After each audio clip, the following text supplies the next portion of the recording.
Dans cette vidéo, voyons comment calculer une longueur dans un triangle rectangle à l'aide du théorème de Pythagore. Alors, deux cas à distinguer dans un triangle rectangle, soit on cherche à calculer l'hypoténuse, soit on cherche à calculer la longueur d'un côté de l'angle droit.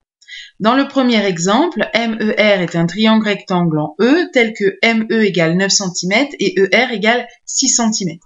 On connaît donc les côtés de l'angle droit et on cherche à calculer l'hypoténuse, le côté opposé à l'angle droit. Donc, on va appliquer le théorème de Pythagore. Puisque le triangle MER est rectangle en E, son hypoténuse, c'est le côté MR. D'après le théorème de Pythagore, on va écrire que MR carré égale ME carré plus ER carré. On remplace par les valeurs numériques. MR carré, c'est donc égal à 9 au carré plus 6 au carré, qui est égal à 81 plus 36, ce qui nous donne 117.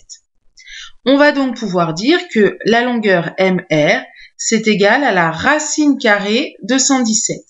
Ce symbole nous permet d'écrire le nombre qui, élevé au carré, est égal à 117.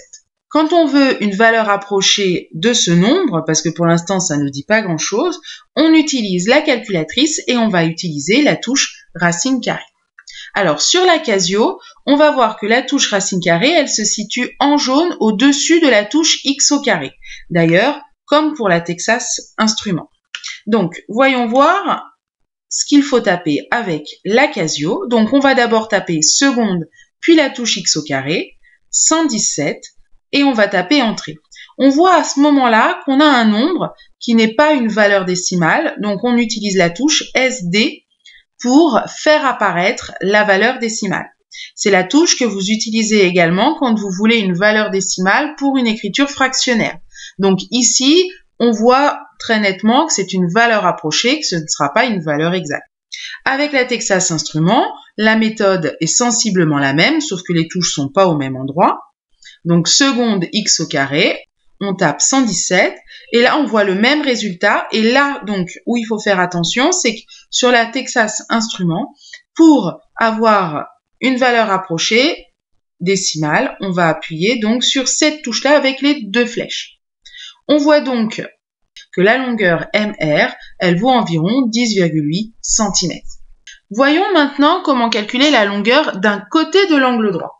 RAS est un triangle rectangle en A, tel que la longueur RS égale 9,7 cm et RA égale 7,2 cm.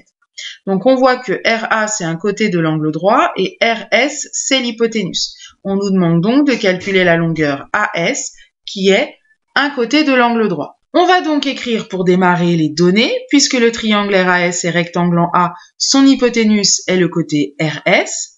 D'après le théorème de Pythagore, on a RS au carré égale RA au carré plus AS au carré. On remplace par les valeurs numériques. 9,7 au carré, c'est égal à 7,2 au carré plus AS carré. On utilise la calculatrice pour avoir le carré de ces nombres. Ça fait donc 94,09 égale 51,84 plus AS carré. Et donc, on voit ici que le carré de AS, c'est le nombre qui manque dans une addition à trous. Pour le trouver, on va faire la soustraction 94,09 moins 51,84. À l'aide de la calculatrice, on tape 42,25.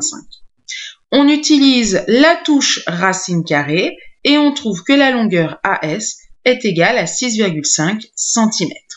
Ici, 6,5 cm, c'est une valeur exacte parce que 6,5 au carré, c'est exactement égal à 42,25. Donc la longueur AS, c'est exactement 6,5 cm. C'est pour ça qu'on utilisera le symbole égal, contrairement à l'exemple précédent où on utilisait le symbole environ.